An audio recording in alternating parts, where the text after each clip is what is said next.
Good morning, Alaska Corla. And Alaska Corla, just very briefly, if you indulge me just for 20 seconds, I'm made aware of comments made during today's order of business, and I would very quickly like to clarify that the remarks I've made in reference to the First Home Shared Equity Scheme relate to the aspect of the scheme whereby, informed by engagement with the CBI, the scheme is being designed as an equity product rather than is being a debt on the purchaser, which is very important. I've continually said that.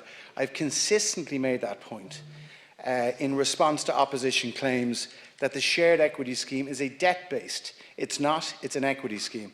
To conclude, through PQs and during recent speeches on the affordable housing scheme as recently as June, I've repeatedly stated that the operational details of the First Home Shared Equity Scheme are currently being finalised. And I quote, "Work on the detailed design of the proposed scheme is ongoing and at an advanced stage," which as recently as June in an oral parliamentary question response. So just I wanted to clarify that, take the opportunity, and thank you for your indulgence.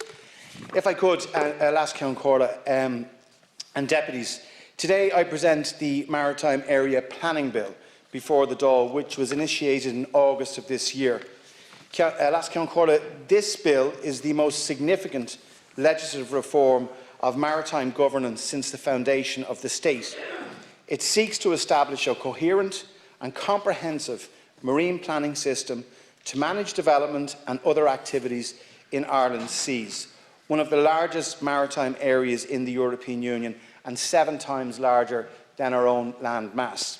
It covers an area of almost 500,000 square kilometres. This, Alaska Corla, is a once-in-a-generation piece of legislation and is a cross-government initiative led by my department and is another key commitment set out in our programme for government. In preparing this ambitious bill, we have listened to all stakeholders and balanced their needs in a fair and equitable manner that has the citizen at the very heart of this process. It has been said that we haven't inherited the earth from our parents, rather we've borrowed it from our children. And as such, this bill is the key legal enabler for long-term protection and sustainable development of the maritime area for the next generation, including the envisaged expansion of the offshore renewable energy sector, which is required to meet Ireland's 2030 climate goals in an integrated and indeed in a sustainable manner. The original Foreshore Act was designed to manage a gentle pace and intensity of marine use. It will be replaced by a marine planning system for the 21st century, designed to work for all types of development, from the smallest boathouse to the largest offshore renewable energy project, in a way that protects our oceans through rigorous environmental assessment. The new system is based around 4 key pillars.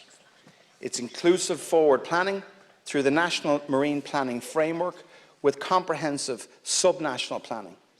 The establishment of a game-changing new entity, the Maritime Area Regulatory Authority, or as it will be known, MARA, which will be based in Wexford.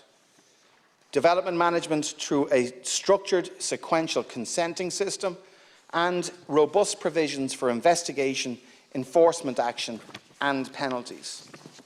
The bill provides the necessary legislative tool set for participatory forward planning, well-regulated development, streamlined consenting and comprehensive environmental assessment of proposals.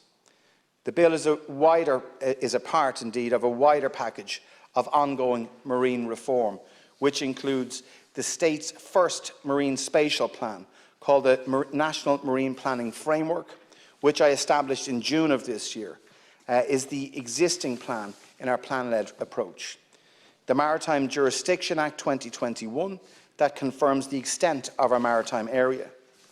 Separate legislation for marine protected areas and public consultation has just concluded on the first stage of this work. In relation to forward planning, Parts 1 and 2 of the bill restates and augments the marine forward planning provisions of the 2018 Planning and Development Amendment Act. A high-level marine planning policy statement will guide all marine policies.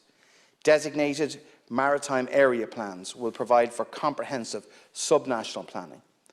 Prepared by a designated competent authority, underpinned by a mandatory public participation statement and subject to my oversight and Oireachtas approval, specific designated maritime area plans may include allowed or indeed restricted usages, spatial designations, if any, and mitigating beneficial measures. The Part 3 of the bill establishes a new agency called the Maritime Area Regulatory Authority. MARA will administer and enforce the marine property consent and licences and ensure compliance with offshore development consents. The establishment of MARA is the physical embodiment of this government's maritime ambitions, transformational in Ireland's marine governance, creating a centre of excellence, independent decision-making and proactive enforcement. MARA will be one of the fulcrums of interagency collaboration needed to properly harness and protect our ocean wealth. A new property consenting regime is established by Part 4 of this bill. The maritime area consent, in essence, considers the person applying and financial terms of occupation. Granted maritime area consents will govern the relationship between the state and the holder, place necessary obligations on the holder, and ensure appropriate returns to the state. The maritime area consent holders will have no right to occupy or develop until the public have had their say and the project detail is fully assessed and planning permission granted. The consenting of development and other activities in the maritime area is dealt with in two ways. Firstly, the terrestrial planning permission regime, augmented by the marine-specific considerations, will be extended to the whole maritime area. This is done in Part 8 of this bill. On board Planola and local authorities will carry out the required planning and environmental assessments of projects in a manner familiar to the public, with all of the associated opportunities for submissions and observations, with the National Marine Planning Framework at the top of the decision-making hierarchy. The granting of an MAC is conditional on receiving planning permission. In short, no one can occupy the maritime space until the project has been fully assessed and the public have had their say, both at plan-making and project stages. Part 5 introduces a new centralised licensing regime operated by MARA.